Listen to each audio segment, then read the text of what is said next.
Welcome to Contradiction Tuesday. Today we're going through one that I find so interesting. I mean, at the moment, we have been going through these, let me just go here, these 439 contradictions in the Bible. And yes, there are quite a lot of them. And one thing I'm finding is, what's the word I'm looking for? That's a great intro. Here's a follow-up. I'm glad you're joining us for this deep dive into another fascinating contradiction. Remember, understanding these issues can bring us closer to the truth and enrich our faith. Don't forget to hit that subscribe button to stay updated on our weekly explorations. Nice one. So I guess the main question is I'm having trouble this morning talking, but is this really going to stop you from not just reading the Bible, but believing the Bible? So far, I've gone through, we've got all of these contradictions. So far, we're up to number 5. And I don't know, so far, I haven't found anything that is worthy. Here's a follow-up. Exploring these contradictions can actually strengthen our understanding and faith. It's all about diving deep and finding clarity. Let's see what today's contradiction reveals and how it fits into the bigger picture. All right, well, my name is Craig. This is Morningstar Quest, and we are on a journey through the Bible, one question at a time. And for Contradiction Tuesday, we're going through one contradiction at a time every Tuesday. So, we've got a lot to go through. Thanks for joining us on this journey. Each week, we tackle these challenges to uncover deeper truths and insights. Stay with us as we explore today's contradiction and see what we can learn together. Nice. All right.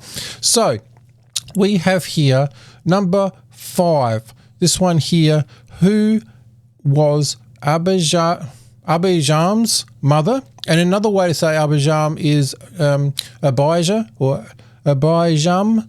It's the same name. So just to let you know. So yeah, number 5 here, who was Abijam or Abijah's mother? Now the question here is, all right, I need to interrupt a few things here at the moment because it's just getting a little bit confusing. And the problem here is there are 2 questions and it seems like there's just one. All right, the first one is here, is Abijah, his mother is Micaiah, who is the daughter of Absalom. Okay, and there's a jump there. I'm going to get into that. But before we do, and then in another text, we have Abijah, whose mother is Micaiah, and Micaiah, same thing. It's the same person. But then says she is the daughter of Uriel of Gibeah. Now, I'm going to get into why Abijah's mother is Maacah, daughter of Absalom, or Maacah, daughter of Uriel. I'm going to get into that in a separate question, but it kind of is related. Abijah's mother is Maacah, and another one, King Asa, Abijah's son, his mother is also Maacah. Well, I'm going to get into that, and you won't believe how simple it is. All right, let's get back. When we go through this, is this going to stop you from reading the Bible? I was curious to see if today's contradiction would challenge our understanding. So my big question is, how does this contradiction fit into the broader context of the Bible, and what can it teach us? That's a very good question as well. I like that. So let's explore that. So the way to do this is we need to just get, I guess, focused on, this is the family tree. To understand this. Exactly. Let's dive into it and break it down step by step. Sure. By staying focused. All right, let's stay focused, shall we? You got to love technology. Anyway, this is the family tree. This is how it is supposed to read when we get into these 2 verses, and you'll see it here if I press on this one. You'll see it here. All right, so Abijah, who's his mother? So 1 Kings 15, 1, verses 1 and verse 2. Can you read both of those out for us, Cosmo? Of course. Here's 1 Kings 15, 1 and 2. In the 18th year of the reign of Jeroboam son of Nebat, Abijam became king of Judah, and he reigned in Jerusalem 3 years. His mother's name was Maacah, daughter of Abishalom. Okay, all right, that's interesting. We'll just take that as it is. I mean, you could either say Micah, daughter of Absalom, or Absalom. It is interesting that it's a granddaughter, but anyway, we will go on and believe me, once I worked this out, I was amazed and I just thought, really? But we got to go through this. So Second Chronicles, all right. Can you please read out, Cosmo, Second Chronicles 13, verses 1 and verse 2, please? Certainly. Here's 2 Chronicles 13, 1 and 2. In the 18th year of the reign of Jeroboam, Abijah became king of Judah, and he reigned 3 years in Jerusalem. His mother's name was Micaiah, the daughter of Uriel of Gibeah. Who is Abijah's mother? According to 1 Kings 15, Abijam's mother is Maacah, daughter of Abishalom. Right. However, in 2 Chronicles 13, his mother is Micaiah, daughter of Uriel of Gibeah. Ah, well, we've already got this family tree, and that's fine. And what about with Asa? Who is Asa's mother, or Asa? Asa's mother is not directly mentioned in 1 Kings 15. However, in 2 Chronicles, Asa's mother is identified as Maacah, the daughter of Abishalom. So Abijah's mother is Maacah, and in the other one, Asa or Asa, his mother is Maacah. So it is very confusing. This is how it should be reading, but everyone is getting very confused. Now, one thing I find so interesting is everybody online is trying to work this out and trying to understand this, but there was one thing that makes this all make sense. So let's just go back to this. So can you tell me, Cosmo, what is the word for mother in Hebrew? In Hebrew, the word for mother is em. M. All right. So can you please tell me, what's the name for grandmother in Hebrew?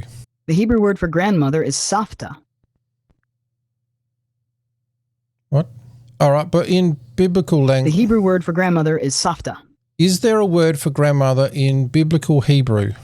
In biblical Hebrew, the term for grandmother is not explicitly used in the same way as savta in modern Hebrew. The Bible typically refers to relatives more generally, and specific terms like grandmother aren't commonly detailed. So today, in Hebrew, they would say softa as their grandmother.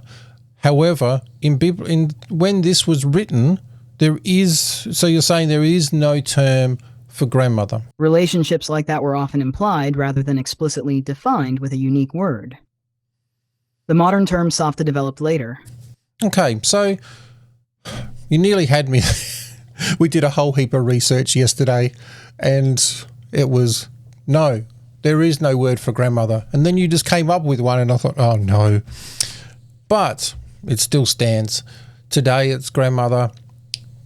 Before it was just mother in context. So basically, the mother of Asa and the mother of Abijah can still be Maacah, but one is just more of a grandmother relationship, but not explained. It just says the mother of Asa is Maacah, but really meaning grandmother.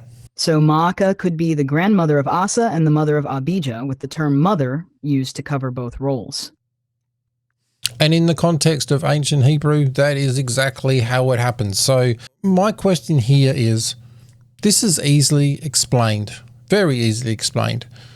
However, when it comes to saying, is the Bible true or not, people come up with these contradictions and they say, because of this contradiction, I'm not going to read the Bible. I don't even want to believe it. Then we come up to this and they say, this is a contradiction, and yet there it is, right in black and white. It's very easy if you have to do some study, and not to mention, it depends on which version of the Bible, which translation of the Bible. Some translate it as literally mother, others will put it in context and say grandmother. So really, is this something that's going to stop you from knowing that the Bible is true? And even if this is a conflict, even if this is a absolute, complete contradiction, absolute contradiction. Is this really what's going to stop you from reading the Bible? Oh, excuse my hiccups. Is that going to really stop you from reading the Bible? There is so many things that could stop you from reading the Bible. You've raised These a strong contradictions point. are not. Often, what seems like a contradiction can be resolved with some study and understanding of context. It's important to approach these issues with an open mind and recognize that translations and interpretations can vary. Even if there are challenges, they don't necessarily undermine the entire message of the Bible. It's about digging deeper and seeking clarity rather than letting apparent contradictions deter you from exploring its teachings. All right, so we're going to go through Contradiction Tuesday. Click subscribe so you don't miss more, because people keep saying, oh, these are weak ones. Yeah, this isn't my list. This is a list for atheists that were put together to say the Bible is not factual. And so go click on that.